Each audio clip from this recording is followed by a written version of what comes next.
Namaku Hanif. Aku tinggal seorang diri di sebuah apartemen di segitiga emas Jakarta, atau orang bilang jantung kota Jakarta. Aku sendiri seorang pekerja kantoran yang bekerja di salah satu perusahaan asuransi yang memang bermarkas di ibu kota. Sudah beberapa bulan ini, aku hidup sendiri semenjak perceraianku dengan istriku. Karena kami belum mempunyai anak, jadi aku bisa langsung terlepas dari ikatan hubungan ini. Kami jadi tak pernah bertemu lagi dan bahkan tak saling kenal lagi. Sementara di apartemen, aku dibantu seorang asisten rumah tangga. Namanya Bu Umi. Dia asli warga sekitar apartemenku. Karena apartemenku ini berbatasan langsung dengan pemukiman padat penduduk khas Jakarta. Bu Umi ini tidak menetap di apartemenku. Dia punya jam kerja sendiri yang sudah aku atur. Ketika aku hendak berangkat bekerja, dia datang dan membereskan rumah sampai sore. Sedangkan aku pulang dari kantor sekitar selesai maghrib atau bisa lebih malam lagi. Dan sesampainya di apartemen, semuanya sudah beres dan bersih berkat kerja Bu Umi.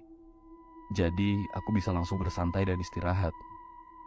Oh iya, aku juga memberikan Bu Umi kunci cadangan kalau nanti dia butuh. Lagi pula aku percaya dengannya. Pada suatu hari, aku hampir saja terlambat berangkat ke kantor. Tapi karena Bu Umi datang dan mengetuk pintu, aku jadi terbangun dan segera bersiap pergi kerja. Sedangkan Bu Umi melakukan yang biasanya ia lakukan setiap pagi. Setiap pagi hari, aku menyempatkan diri untuk sarapan di penjual bubur dekat apartemen. Tapi karena pagi ini aku terlambat, aku benar-benar tak ada waktu untuk itu. Bisa sampai kantor tepat waktu saja, itu sudah syukur. Singkat cerita, aku sampai di kantor dengan mobil sederhanaku. Bekerja seperti biasa, bertemu banyak teman dan lainnya yang biasanya dilakukan pegawai-pegawai pada umumnya. Waktu berjalan begitu cepat.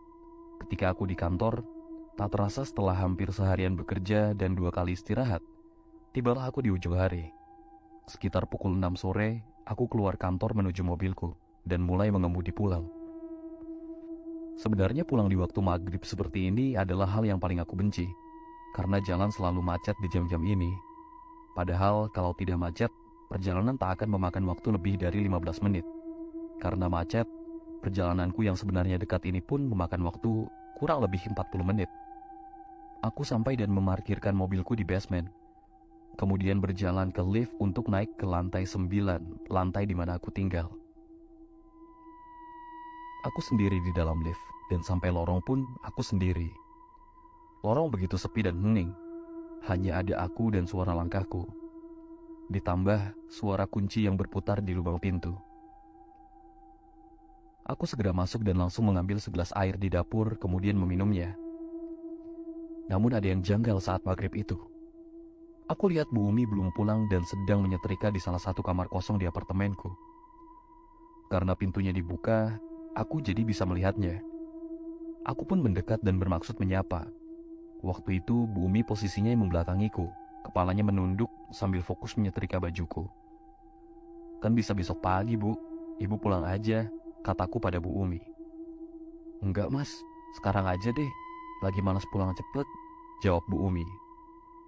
Aku pikir mungkin Bu Umi sedang ada masalah dengan anak-anaknya di rumah, jadi aku membiarkannya dan tak menaruh rasa curiga apapun. Ya udah Bu, saya bikinin teh ya, ucapku dengan maksud baik. Aku segera berjalan menuju dapur untuk membuat segelas teh manis. Cangkir sudah ada dan teh pun tersedia. Jadi tinggal aku buatkan saja untuk dia. Kasihan dia bekerja seharian. Mungkin sekali-sekali aku juga harus melakukan sesuatu yang baik untuknya. Di saat aku sedang membuat teh, ada sesuatu yang membuatku tersentak. Membuat jantungku berdegup kencang. Aku kaget bukan main ketika mendapat sebuah pesan singkat dari Bu Umi di ponselku. Dalam chat tersebut, Bu Umi berkata, "Mas Hanif, maaf pas saya pulang siang.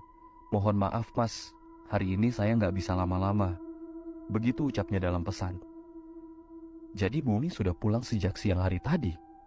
Lalu siapa yang sedang menyetrika di kamar kosong itu? Astaga. Aku segera menghubungi Bu Umi. Langsung aku berjalan ke balkon dan menelponnya saat itu juga. Untungnya responnya cepat. Bu Umi langsung menjawab telepon. "Bu, kenapa Bu?" tanyaku dengan nada ketakutan. "Mas maaf, saya pulang lebih awal tadi. Nanti deh besok saya ceritain. Ada yang gak beres di apartemen mas. Ucapnya dengan nada yang sama takutnya denganku. Aku pun langsung menutup telepon itu karena tak ada yang perlu aku ketahui lagi. Semua sudah jelas. Orang yang sedang menyetrika itu bukan Ibu Umi. Aku pun menyimpan ponselku di saku dan berjalan masuk. Dengan memberanikan diri, aku berjalan menuju kamar kosong itu. Aku ingin memastikan siapa yang ada di sana. Firasatku tidak enak, sangat buruk. Saat sampai di depan pintu kamar, sosok itu masih di sana, persis menyerupai Bu Umi dari belakang. Aku juga lupa melihat wajahnya. Dari depan pintu, aku perhatikan sosok itu. Sosok yang masih saja menyetrika baju yang sama. "Maaf, kamu siapa? Bu Umi sudah pulang. Kok bisa di sini? Saya bisa panggil security loh." Ucapku dengan maksud mengancam. Yang membuatku bergidik adalah sosok itu tertawa cekikikan sebelum menjawab. "Loh, memang kamu belum sadar juga?" Tanya sosok itu sambil terus menyetrika. "Hayo, aku ini siapa?" Tanya sosok itu lagi. Aku ketakutan setengah mati. Badanku bergetar hebat.